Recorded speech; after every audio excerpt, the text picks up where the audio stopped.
ถ่ารถไฟเนาะยังอีกประมาณ10 นาทีรถไฟมาเดี๋ยวเราก็สิเกียมตัวออกไปเนาะนางถ่ายอยู่ทางในนี่ก่อนมันหนาวทั้งหนาวทั้งลมเหมือนนี่โอ้เหมือนเดซเฮียนเบิ่งทางนอกเด้นะว้าวตัวปูจนว่าขาวเบิด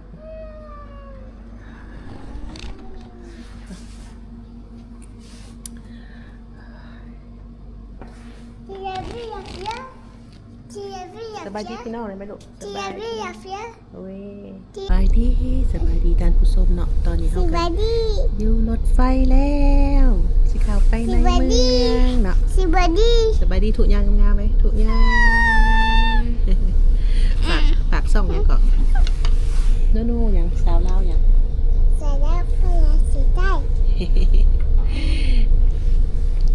คือรถไฟเป็นที่เฮี้ยมห้อยแล้วโอ้ยเบิ่งพูอยู่นอกลูกว้าวพูอยู่นอกสิเข้าไปในเมืองมื้อนี้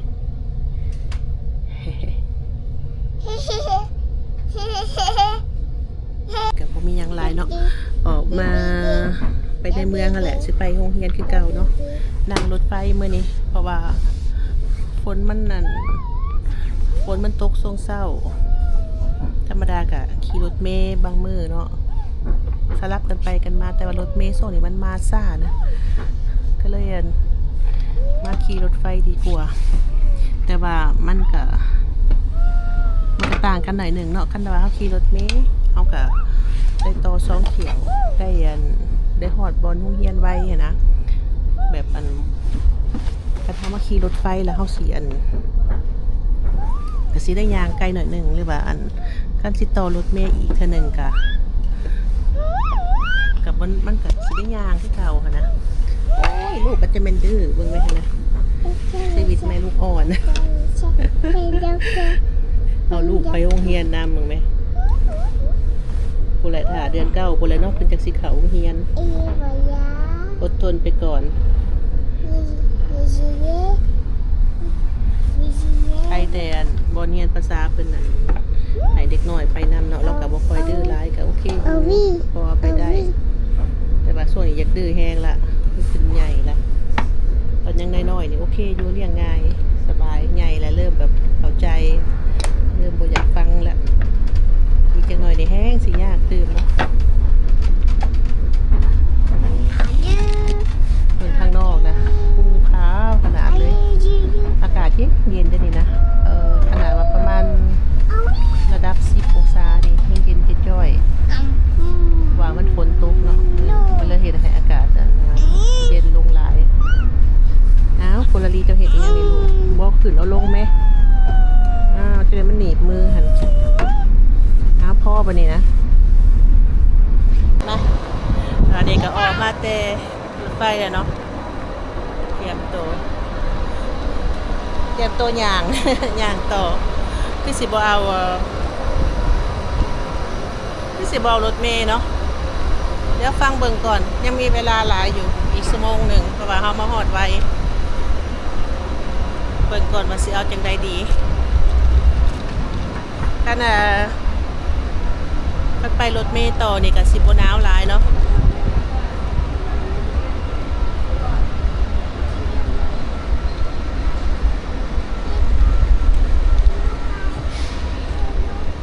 มันเย็นอยู่นอกนี่นะโอ้ย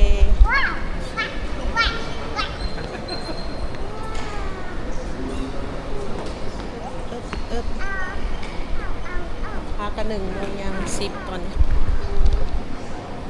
ย่างบ่ลูกได้ย่างซะโอ้ยตุ๊กปีชงมันเข้ามาแล้ว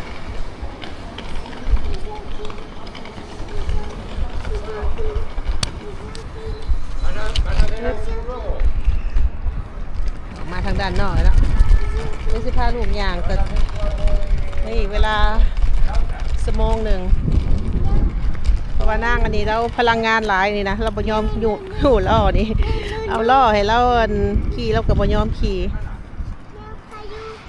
ผู้แซดบ่ลูกน่ะบ่ขี่กันย่างสั่นไปย่าง มาจับมือไว้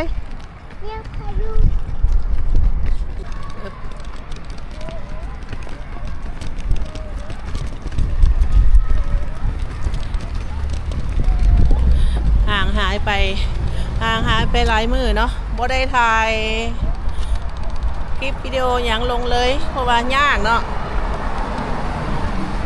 ยากหยังแบบว่าเฮามีลูกน้อยนะมันบ่มีผู้จับซอยแล้วก็เราก็บ่ยอมขี่ล้ออีกก็ว่าสิถ่ายบนนี่แหละเนาะเมื่อนี้ก็ถ่ายให้เบิ่งแบบการใช้ชีวิตประจำวันนี่เนาะมาการมาโรงเรียนแล้วก็เอาลูกมาพร้อมนี่มันย่างไปจะได้นี่จะได้รถเหยียบนี่มันยากเนาะจับมือหนึ่งเสียนจับลูกมือหนึ่งสิเอาล่อมือหนึ่งสิถ่ายวิดีโอเนี่ยจะสิขึ้นผู้เซตบ่ขึ้นแล้วก็ย่างค่ะย่างดีๆ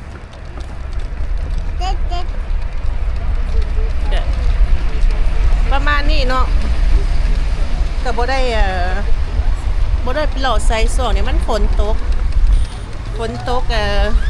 ฤดูหนาวแต่ก่อนนี่เมืองนี่แห้งแล้งหลายเนาะฝนบ่ตกน้อย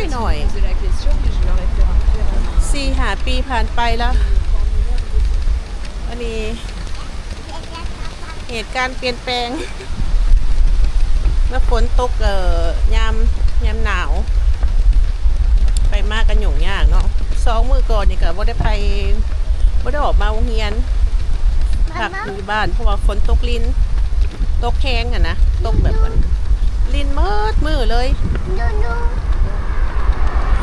เฮาก็เดินทางยากเนาะเฮาบ่มีรถส่วนตัวนะไปขับขี่กับบ่ได้ไปเสงและอันหลายแนวเนาะขาไปเฮียนเซ็งไปขับขี่กับแพงค่ะนะก็ต้องได้เบิ่งงบตัวเองน้ำแน่ว่าค่าใช้จ่ายก็หลายเนาะการมาใช้ชีวิตอยู่ต่างประเทศเฮือนเสาเขาซื้อทุกอย่างเป็นเงินหมดเนาะเราก็ต้องได้คิดไล่งบประมาณหน่อยนึงก็เลยใส่รถสาธารณะไปก่อนเนาะเฮ็ดจังได๋นี่จะสิขึ้นล้อบ่รถจะสิย่างจะสิขึ้นผู้เซตบ่นี่เริ่มปวดละไปย่างซะย่างไปมันหนาวนี่ย่างเลยไปแต่แมว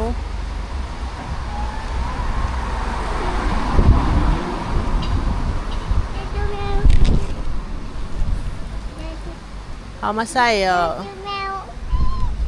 ชีวิตอยู่เมืองฝรั่งเขาก็ยังบ่ได้เฮ็ดเวียกเฮ็ดงานเนาะ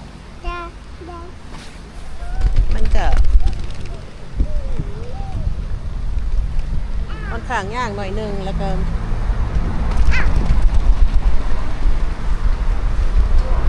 เดี๋ยว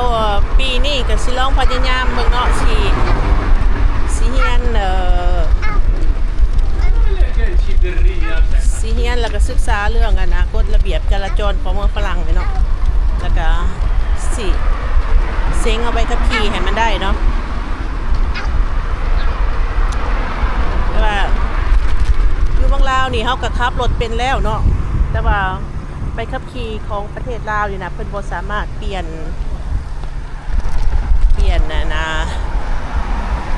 ว่าเป็นของฝรั่งนี่นะเปลี่ยนบ่ได้เนาะเพราะว่าเพิ่นบ่มีสัญญาร่วมกันระหว่างประเทศนะก็เลยว่าเราต้องได้ไปมาเซ็งเอาใหม่แต่ว่าตัวเฮาขับขี่ตัวจีนเนี่ยก็สิบ่ได้ใช้ก็บ่ได้ซื้อสมองหลายปานใดเนาะเขาก็จะซื้อแต่ตัวของเซ็งกฎระเบียบกฎจราจรเนาะฟังเบิ่งสิเป็นจังไดเนาะก็ยากอยู่ภาษาเพิ่นขนาดว่าภาษาลาวเรื่องกฎจราจรบ้านเฮาเนาะก็ยังบ่ค่อยเข้าใจบางคำศัพท์นะ อันนี้เป็นเนาะซับเป็นเนินฝรั่งอีกแล้วก็เท่ากับว่ายังว่าฝรั่งบ่เก่งเนาะปันนี้คันซีไฮอันมาฮอดแต่ทำอิฐมาเฮียนเลยกะเป็นไปบ่ได้ดอกก็ยังว่าบ่ได้แล้วก็คันซีไปให้อันเฮียนขับรถมีครูสอนนั่งทางข้างพร้อมนี่ก็ต้องได้เฮาก็ต้องได้ล้มแต่ว่ากันเนาะเพิ่นสิบอกไปซ้ายไปครัวบอกเพิ่นสิบอกหยุดจังไดก็ต้องได้เข้าใจนะเพิ่นเนาะเพิ่นก็ต้องอธิบายก็คือเฮาเรียนในโรงเรียนเมืองลาวหั่นแหละเนาะครูนั่งทางข้างเพิ่นก็สิต้องอธิบายให้นักเรียนฟังเวลาจอดรถจังใดเบิ่งป้ายแบบใดจังซี่หั่นนะอย่างหน่อยเฮาก็เว้าได้ลมเป็นจักหน่อย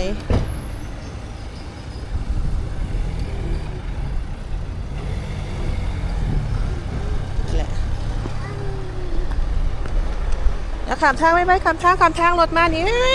เร็วจะขี่ทุกแล้วน่ะไปโอ้ยยุ่งยากเว้ยมื้อนี้ต้องใช้คนอยากนอนแล้วลูกนี่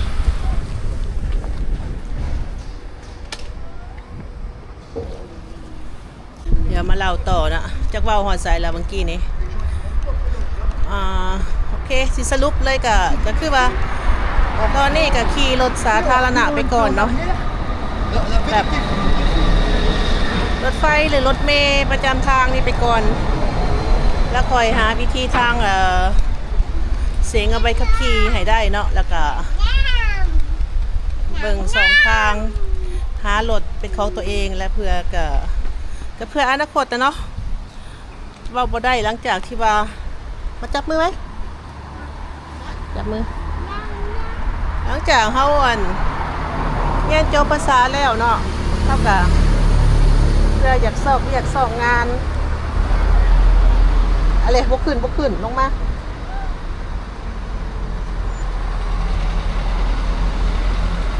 อยากสอบงานอยาก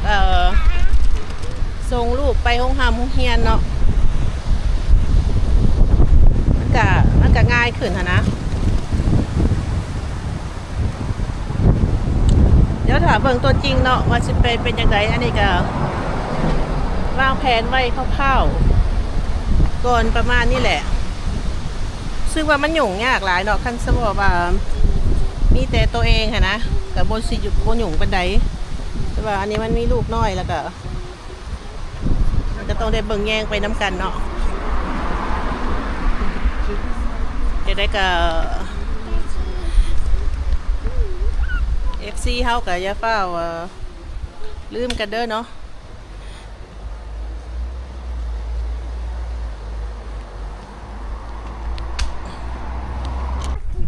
อย่างไรก็ฝาก FC เป็นกำลังใจให้ในเด้อเนาะเฮาก็คอยได้ลงวิดีโอปันใดแต่ว่าก็สิพยายามให้มันได้อาทิตย์หนึ่ง2-3 คลิปเนาะสิพยายามลงย่านแต่ว่าขั้นสี่กับบ่จักสิถ่ายยังให้เบิ่งเนาะเพราะว่ามันกับบ่ได้ไปไสแน่นะจะได้ก็ฝากติดตามรับชมในเด้อเนาะแล้วก็เป็นจังใดก็สิมาเล่าสู่ฟังเติมเนาะตอนนี้ก็สิไปเรียนหนังสือก่อนให้มันก็ห่างมาเป็นปี2 ปีเนาะบ่ได้เรียนภาษาก็จักลงลืมว้าวซ้ำได้มาเรียนขึ้นใหม่เนาะลืมขึ้นหมดได้กะยากแต่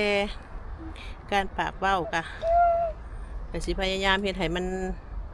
เป็นเป้าหมายของปี2026นี่เนาะเสร็จให้มันได้ก็ต่อด้วยการไปเสียงเอาใบขับขี่เนาะให้มันได้ส่วนว่าสิซื้อรถซื้อล่างเอาไว้ตำลังก่อนซะให้มันได้ใบขับขี่ก่อนก็เอากะสิขอจบคลิปไปเพียงเท่านี้ก่อนเนาะลูกกะสอลายลมยังลายกับบ่ค่อยได้บัดนี้โอเคบ๊ายบายเด้อพบกันใหม่บ๊ายบาย บ๊ายบายไว้บ๊ายบายบ๊ายบายฝากติดตามซ่องโนโนสาวอย่าง